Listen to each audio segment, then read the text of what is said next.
Urinary infection അടിക്കടി വരുന്ന സ്ത്രീകളിൽ ചിലരിലെങ്കിലും യൂറിൻ ടെസ്റ്റ് ചെയ്യുമ്പോൾ യൂറിനറി ഇൻഫെക്ഷന്റെ യാതൊരു ലക്ഷണങ്ങളും കണ്ടുവരാറില്ല. അതായത് പസൽസോ അല്ലെങ്കിൽ ബാക്ടീരിയയുടെ പ്രസൻസോ ഒന്നും തന്നെ കണ്ടുവരാറില്ല.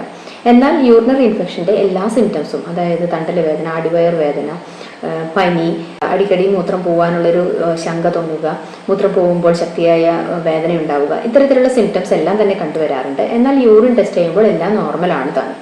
ഇത്തരക്കാരിൽ ഒരു USG എടുത്തു നോക്കേണ്ടത് അത്യാവശ്യമാണ്. എന്തെന്നാൽ ചിലതരം ഫൈബ്രോയിഡ്സ്, അതായത് യൂട്രസിന് പുറമെ മൂത്രസഞ്ചിക്ക് ബാക്കിലായി വളരുന്ന ചില ഫൈബ്രോയിഡ്സ് മൂത്രസഞ്ചിയെ കംപ്രസ് ചെയ്തുകൊണ്ട് ഇത്തരത്തിലുള്ള യൂറിനറി ഇൻഫെക്ഷനെ മിമിക് ചെയ്യുന്ന രീതിയിലുള്ള സിംറ്റംസ് എല്ലാം കാണിച്ചു വരാറുണ്ട്. എൻഡോമെട്രിയോസിസ് എന്ന അവസ്ഥയിലും ഇതുപോലെ തന്നെ ഓവറിയും യൂട്രസും എല്ലാം മൂത്രസഞ്ചിയുമായി ഒട്ടിപ്പിടിക്കാനുള്ള ചാൻസസ് കൂടുതൽ ഉണ്ടാവുകയും യൂറിനറി ഇൻഫെക്ഷനിൽ ഉണ്ടാകുന്നത് പോലെയുള്ള മൂത്രശങ്കയും വേദനയും അടിവയർ വേദനയും രാവിലെ എണീക്കുമ്പോഴുള്ള വേദനയും എല്ലാം തന്നെ കൂടുതലായി കണ്ടുവരാറുണ്ട്. ഇത്തരം പേഷ്യൻസിൽ ഈ ബുദ്ധിമുട്ടുകളെല്ലാം തന്നെ മെൻസസ് ആവുന്നതിന് മുന്നോടിയായോ അല്ലെങ്കിൽ മെൻസസ് ആയിരിക്കുന്ന സമയത്തെല്ലാം കൂടുതലായും കണ്ടുവരാറുണ്ട്.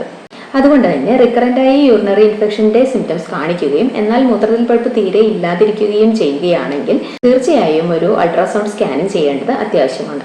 ഇത്തരത്തിലുള്ള ബുദ്ധിമുട്ടുകൾ നിങ്ങൾ അനുഭവിക്കുന്നുണ്ടെങ്കിൽ താഴെ യെസ് എന്ന് കമന്റ് ചെയ്യുമല്ലോ. Thank you.